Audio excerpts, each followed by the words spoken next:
So I grew up at a marina, which our family owned. I was 12 years old when we started, and this is after Hurricane Camille. Started working on engines, and of course, working 6 hours a day, I needed a break, so I bought a motorcycle, and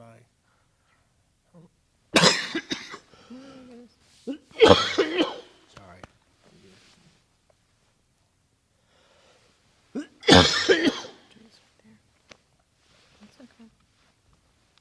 I'm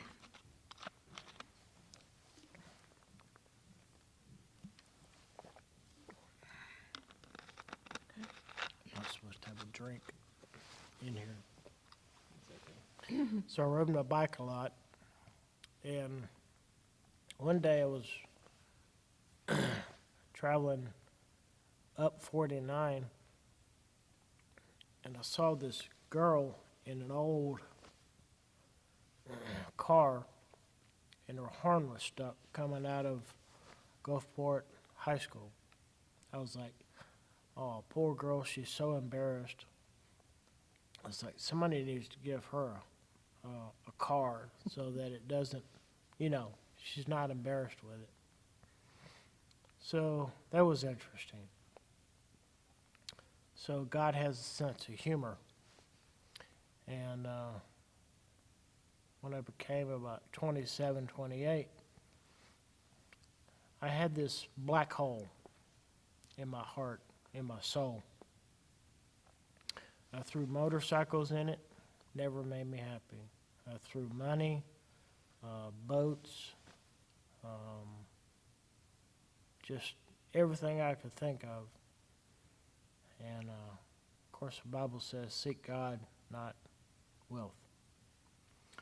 So I went through all my life trying to find something that would make me happy to throw in that black hole, and nothing did. So one day around 27, 28, I found out that in order to make myself happy, I just needed to be happy with myself.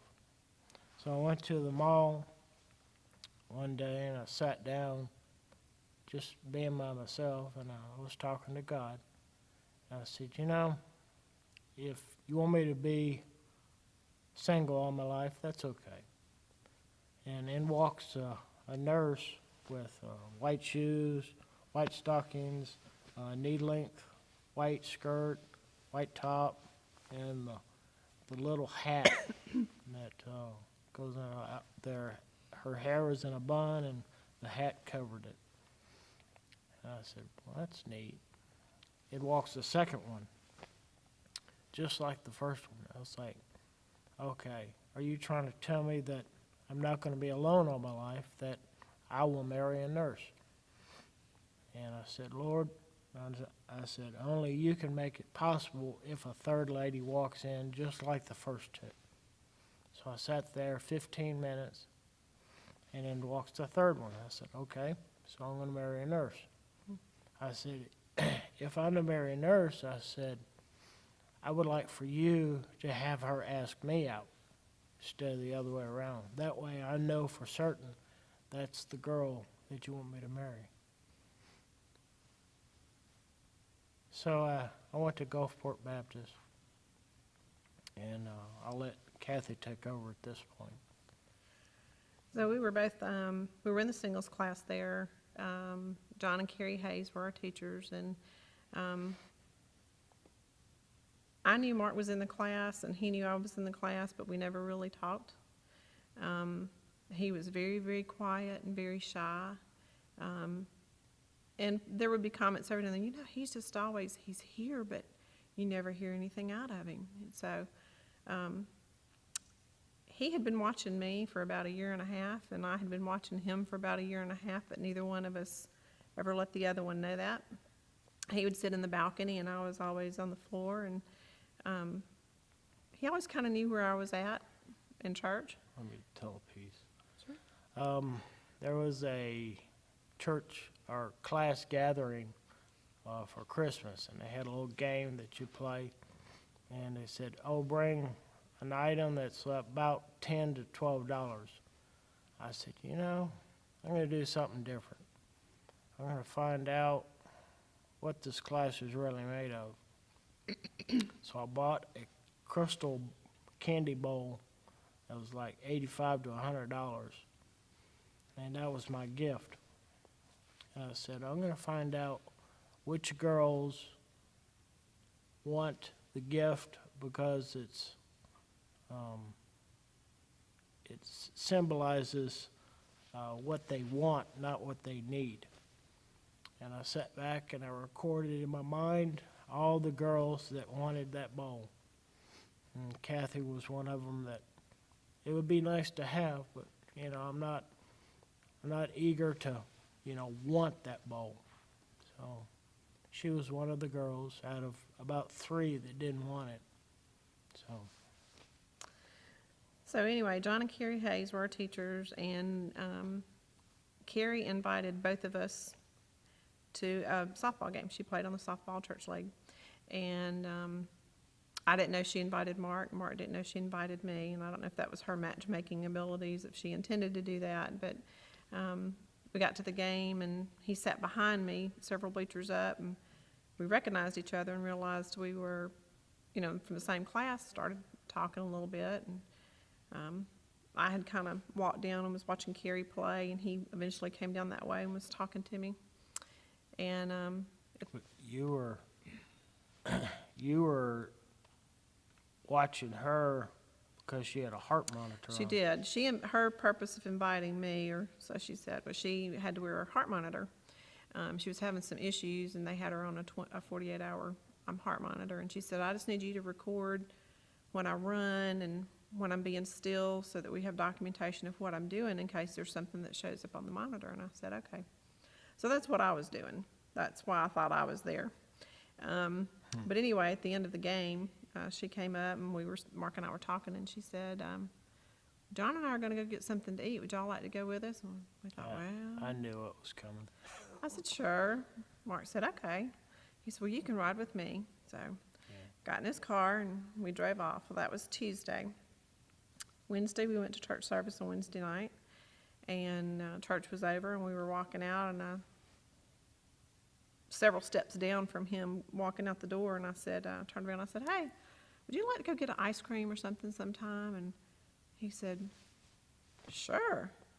So Thursday, he came over, and I had a little girl, Bridget, and she was about, probably about 4 at the time, 4.5. Picked us both up. We went and got ice cream. I think we went to the arcade and played, and just had a good time. That was Thursday. And the ball game indicated she was a nurse. Yeah. So Friday, he said, I'll come over after work. And I thought, okay, well, this is interesting. It's 3 days here. We've been together. So he knocks on my door, and he had a laundry basket with him. And I said, did you bring your dirty laundry? Do you need me to wash your clothes? I thought, how odd that this man would bring his laundry basket on like date 4. And he said, he came on in, and he said, yeah, but there's something in there for you. And I looked at him, and I said, for me and your dirty clothes laundry hamper? And he said, yeah. He said, just look in there. And I thought, okay. So I started weeding through the clothes, and there was a little small box, and it was a ring box. And I opened it up, and it was an engagement ring. And I looked at it, and I said, is this what I think it is? And he said, yep, it is. Yep. And I said, I knew. Is that for me? And he said, yep, if you'll take it and have it. And I said, I was just in shock. And I said, okay. He said, well, take it out, put it on. So I took it out, and it fit like perfect. And I was just shocked, and I was just amazed. But it just felt right from day one. Well, 2 years ago, I knew I was going to get married sometime, so I purchased a tux, and I purchased a ring, and had it all paid for.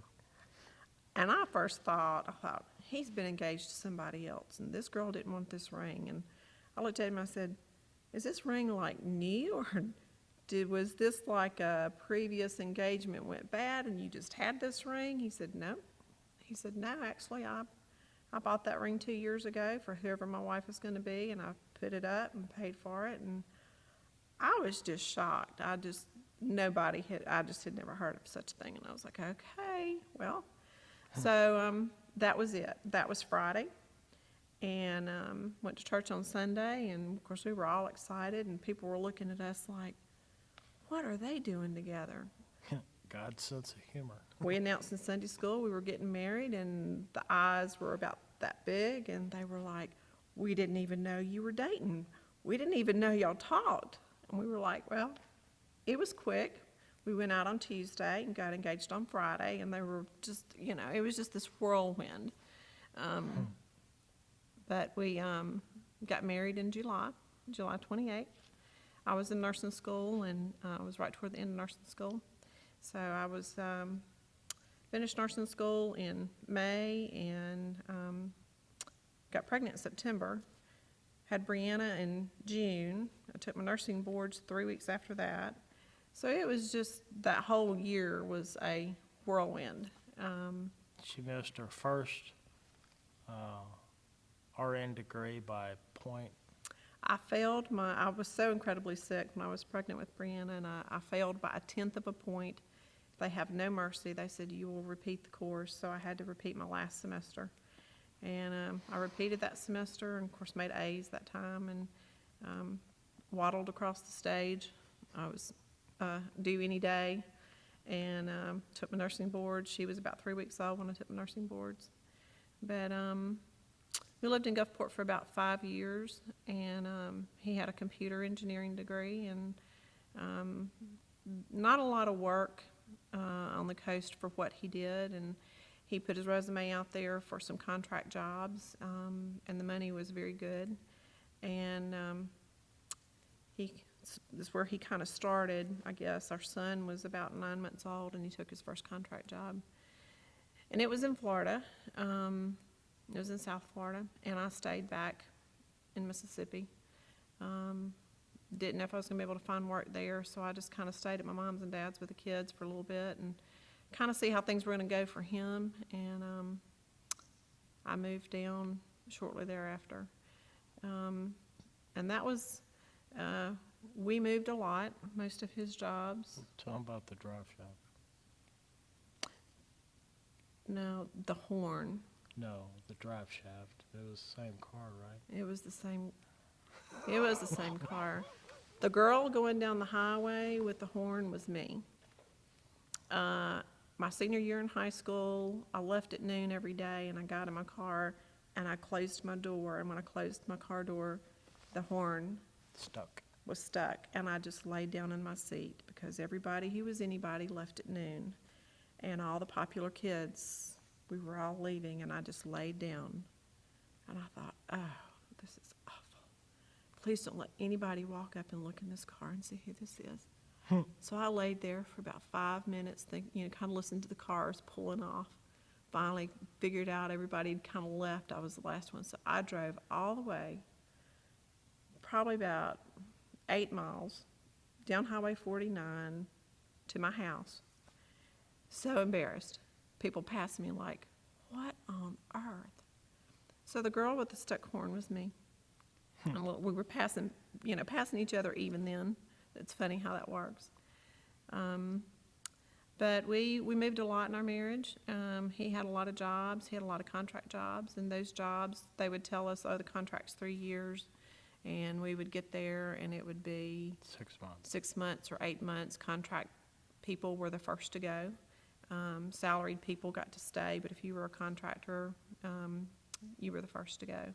So we have moved a lot, sometimes an average of once a year.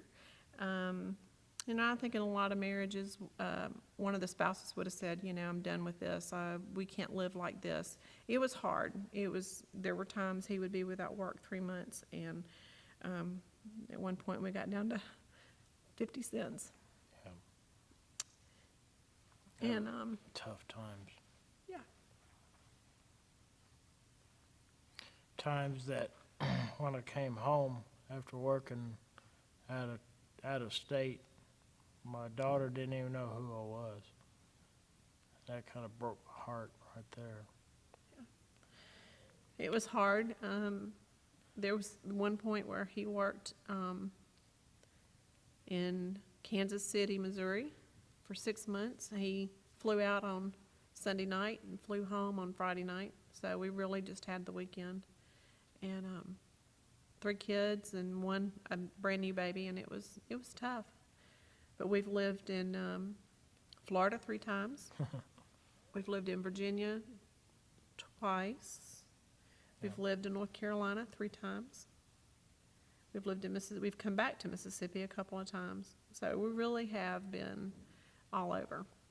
And it was not easy. And, you know, there was the time when we were literally down to 50 cents, and I thought, what are we going to do? I had paid all the bills, managed to pay the rent and the light bill, and there was 50 cents sitting in our checking account. And on a Sunday afternoon, he got a phone call from a contractor in Florida.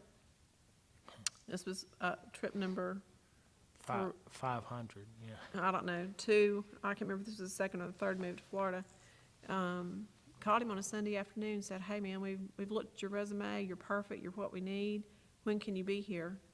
And we were like, wow, you don't get phone calls on Sunday afternoon for a job.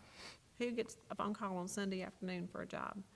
And they said, when can you be here? And he said, well, I could leave today, but we really don't have any money. I've been without work, and we are down to 50 cents. And they said, well, we'll take care of that. We will, do you have enough gas in your car to get here? Can you just get here? And he said, yeah, I can get there. Yeah. And they said, well, I'll tell you what, we will wire some money to your wife tomorrow. And they wired, I don't remember, it was a nice sum, $1,800 to take care of us. And they said, you don't worry about it. That's not going to be part of your salary. We're just going to take care of you. And that was just God's hand taking care.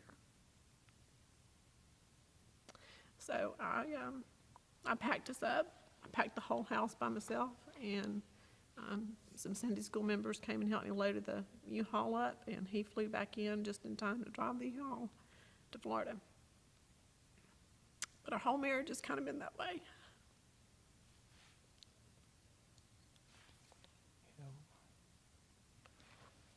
Tough. You had to do what you do. You had to believe in God. He was going to take care of you. Yeah. There were times when I would say, what are we going to do, Mark? And he would say, we're just going to have to trust. We're just going to have some faith. God's going to take care of us. And I would say, well, I don't know how. We're down to this much and, you know, whatever. But he always took care of us. And we currently live in North Carolina. That's kind of, that has felt like home every time we've been there. And hard to be away from here because this is home.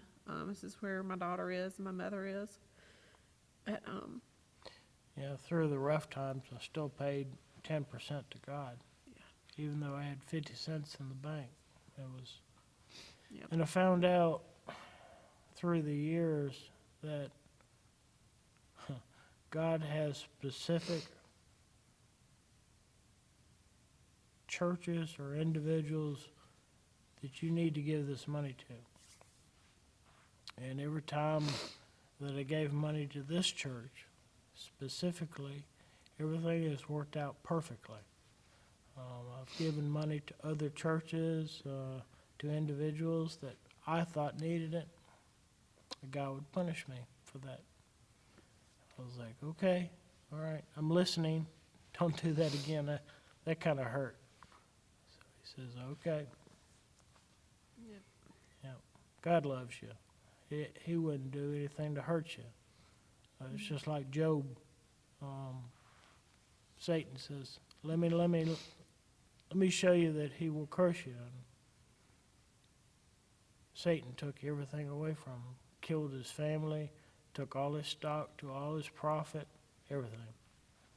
And sent his friends to him saying, "You need to curse God to get rid of this." And Joe says, "You guys really don't understand." And he still praised God. And that's the reason I'm here today, is you got to have faith. Yeah, you do.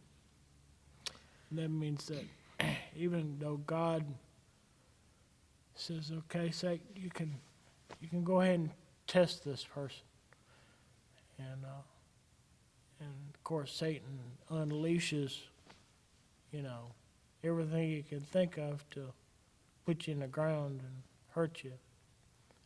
And so 12 years ago, he gave me a tumor, not one tumor, but 2 tumors in my head. And I don't know how in this world I was able to learn and, understand things, especially in the IT world where everything is changing yearly. And I sat there and I said, this is something I've always had. It's amazing that I've lived this long. Yeah. For 12 years. So Well, we didn't know he had the tumor. yeah. And leading up to that, like I said, we were in North Carolina, and my background is, I've done a little bit of everything. Neurology is the biggest part of my nursing world. Sense of humor. Yeah. Critical care is what my passion, it's what I love, critical care and ICU. And we were in Tennessee, actually we lived in Tennessee for 3 years, and we decided we were moving back to North Carolina. That's where we felt like home was.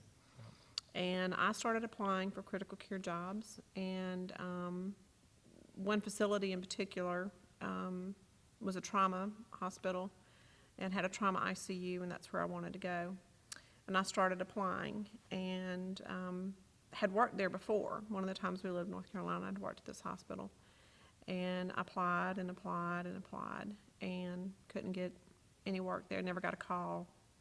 You can follow your resume, or when you turn in your application, you can follow online to see where your application is in the process. And never got a phone call, and I just couldn't understand. I had 5 years of critical care, trained here at Forest General, that is considered a trauma center, at 40 beds, and I just couldn't understand why I didn't get the job. So I finally had to settle with, okay, I'm gonna have to find something else. So I got a job at Raleigh Neurology, which is one of the largest neurology offices on the East Coast. And I thought, well, I can do that. Neurology's my background. And I did. I fit right in. I worked there about 2.5 years, and after about 2.5 years, decided that I wanted to be back in patient care. I felt like I wasn't using all of my nursing skills. So I applied for, one of my friends that had worked in the neurology office had left and gone to this little small ER, freestanding ER, about 1.4 miles from my house. And she said, "Oh, you need to apply. You can do that job. If you can do critical care, you can do ER." I said, okay. So I interviewed for the ER position, and I got it. And started working there in June last year. It's been 1 year this June. And August 12th, Mark had been on call that week, and it was a Sunday, I think a Sunday night, so this was Monday morning. And because he took a call in the middle of the night and worked that call for about 3 or 4 hours, he called in and said, "Hey, I had a call last night, finished about 4 this morning. Do you want me to come in late?" They said, "Sure, you can come in." I think he was supposed to go in about 2 o'clock. And he was at home with me, and I thought he'd had a stroke. His face was pulling to one side, and he wasn't able to talk to me, but he was able to move. He could get up and stand up, but he couldn't talk, and his face was pulled. And I, being a nurse and being a neurology nurse, I thought it was a stroke, so I called 911. And by the time they got there, whatever that event was he was kind of back to his normal. The face had stopped pulling, and he was able to talk. He was coherent. He really didn't want to go to the ER. He really was, "I don't need to go in the ambulance." I said, "Yes, you do. You don't have a choice." Got in the ambulance, and we got to the hospital, and they did a scan. They did a CT scan, and came in and said, well, we see a little something on the right side of your brain. A little something. And, we're probably going to need to do an MRI. Okay. And I thought, well, if he had a stroke, probably there is something that they're seeing on there, and they've got to clarify it by doing the MRI, which is more detailed.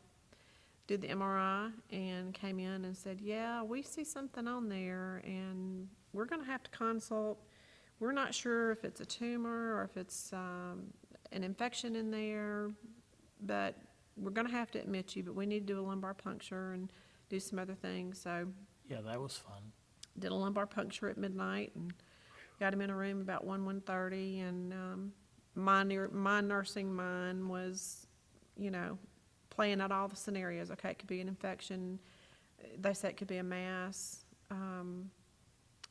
But what was so incredible was he was absolutely symptom-free. He had no headaches, no nausea, no slurred speech, no thought process problems, no stumbling when he walked, all the things that you would think of with anything that goes on in the brain. He had nothing. And this was Monday, so it was about Wednesday, infectious disease, completely ruled out that it was infectious process. Neurosurgery was on board because they were waiting for infectious disease to say whether it was or wasn't an infection. It wasn't. We needed to do a biopsy. Did a biopsy on Friday. And it was going to take a little while to get the pathology back.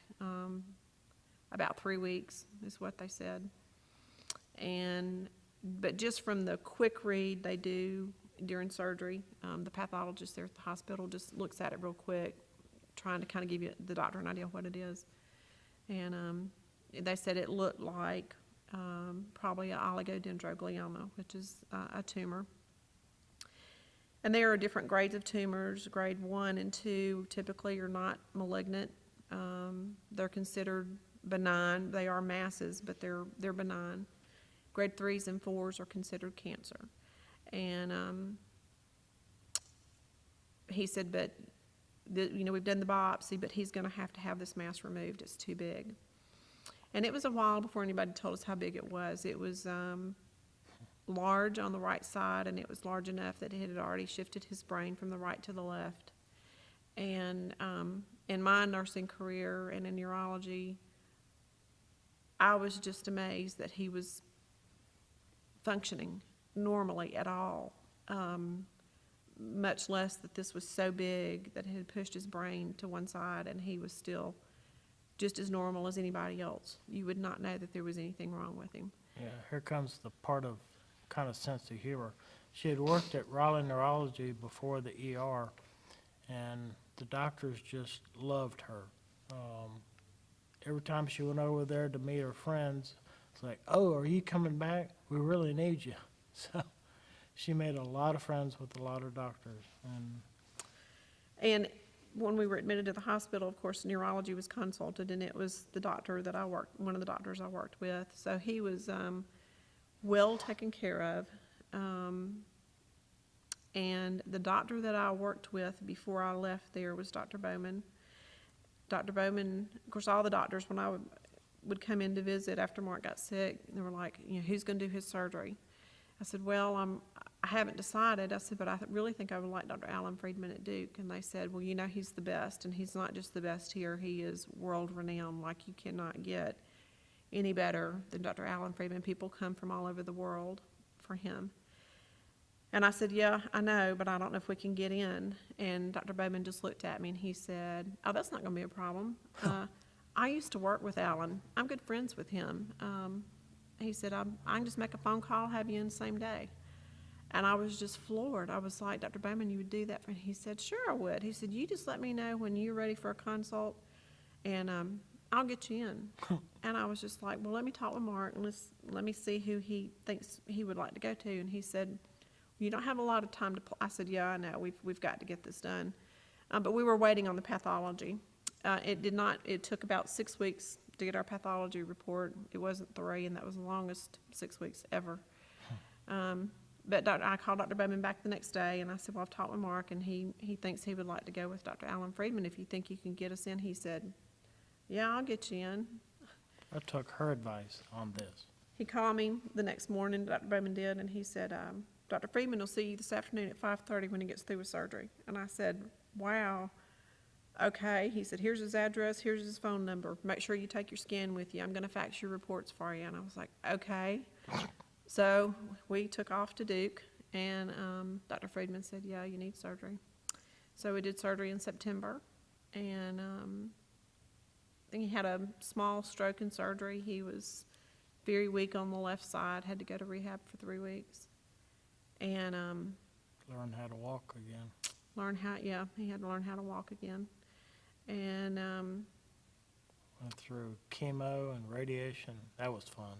we did chemo and radiation for 6 weeks. Take pills that are poison. Yeah. So we did 6 weeks of radiation and chemo. That ended in, Did your camera go off? Okay. We can edit this part out, so. You're on 31 minutes. okay. That is probably the longest testimony I've ever had. I've had 25 minutes as my record. We can start over and I can squish it down if you need us. No. No, unfortunately, that's the only battery I have in that thing. The Canon. So, I mean, you can keep going. That one's still going. Okay. So, Okay. So we did chemo and radiation. That was October, November, 1st of December. He had an infection inside. Dr. Friedman had to take him back to surgery. Had to take the bone flap out, which is basically the skull on that side of his head, clean it and scrub it. We had to put it back in.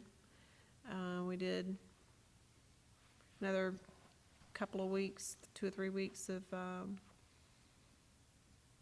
we went home after that. Yeah. We did 6 weeks of IV antibiotics at home. Then, in March, he had a stroke. So it has been, the last year has been, trying. And in a matter of 20 seconds, our whole world was changed. We went from being normal and enjoying life and doing what we wanted to do to a prognosis of 3 years. Yep. With all the treatment that they could do.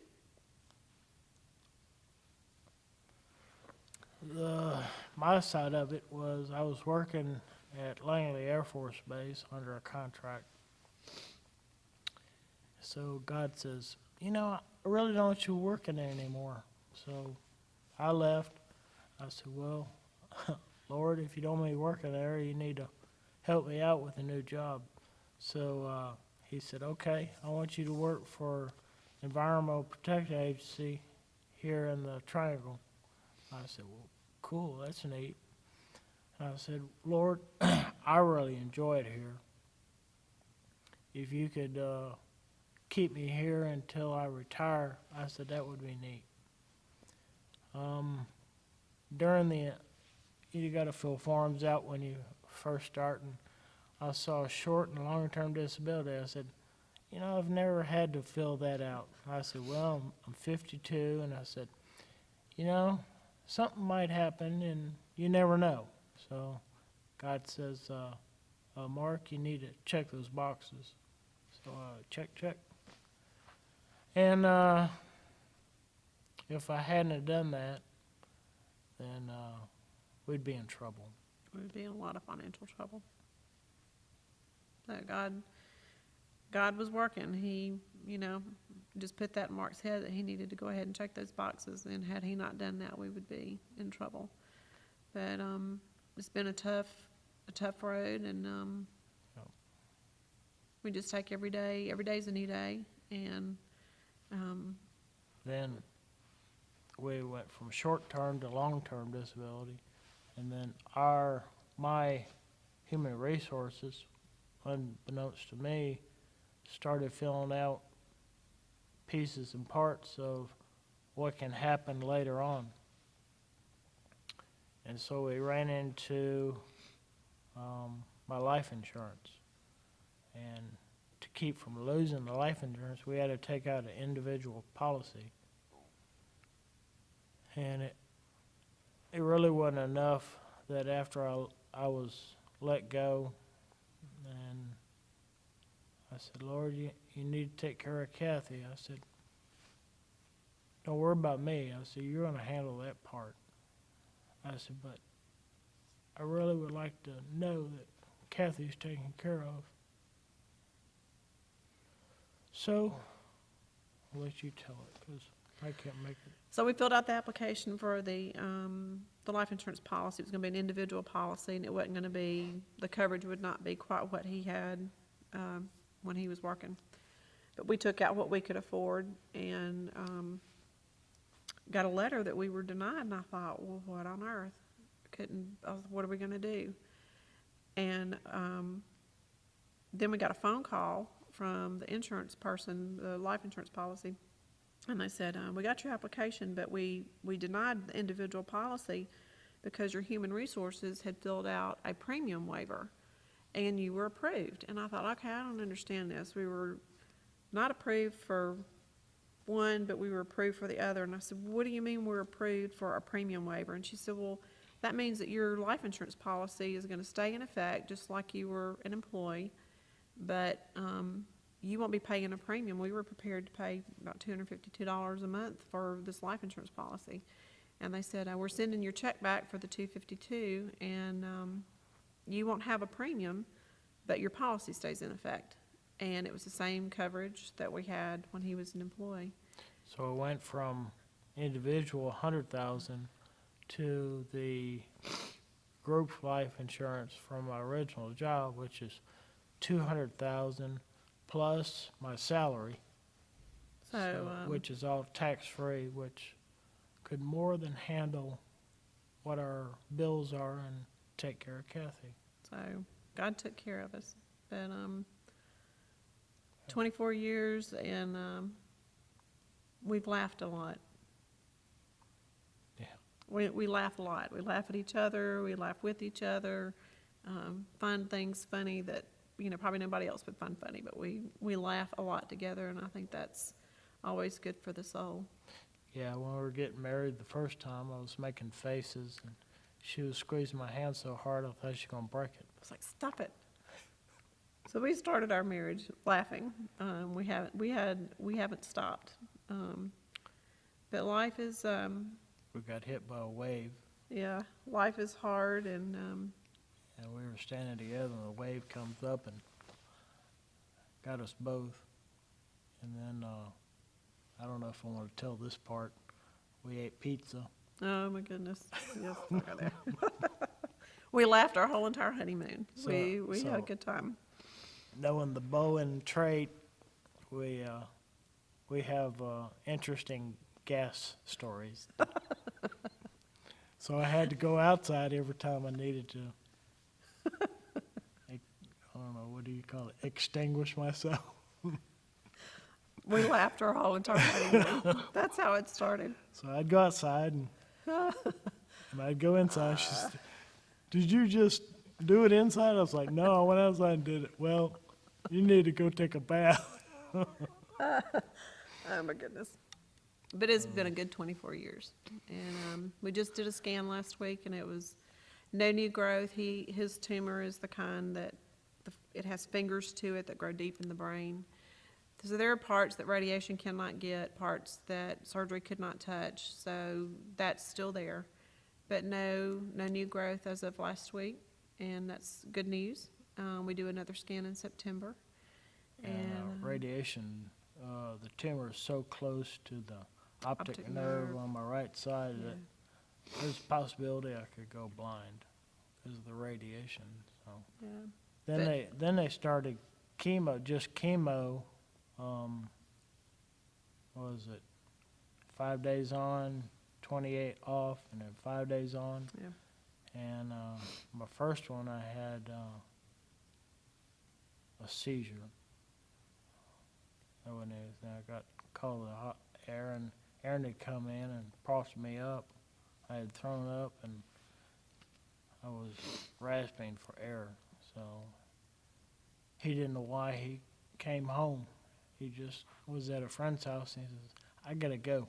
So he comes rolling in and I'm laying on the couch and he pulls me up. He had taken CPR, so he knew what to do. And then he calls 911 and I was okay. That was February. March, he took the second dose, and then he had a stroke. So he's decided not to do any more treatment. Quality of life is important, so we're just Yeah. gonna ride it out and see how things happen. And but Cross Point has been a Number one. the prayers have been what's kept us going. Because there are days, I was working night shift and would run on 3 and 4 hours sleep, and we would drive 54 miles one way to do for radiation, and that was every day for 6 weeks. And I don't know how I made it, and I look back and think, I don't know how I did it, but I do know how I did it. It was prayer. And the good thing is they had valet, and since I was going through radiation, they took care of valets for us, so Yeah. we only gave a tip. Is all we had to pay for. But that's our story.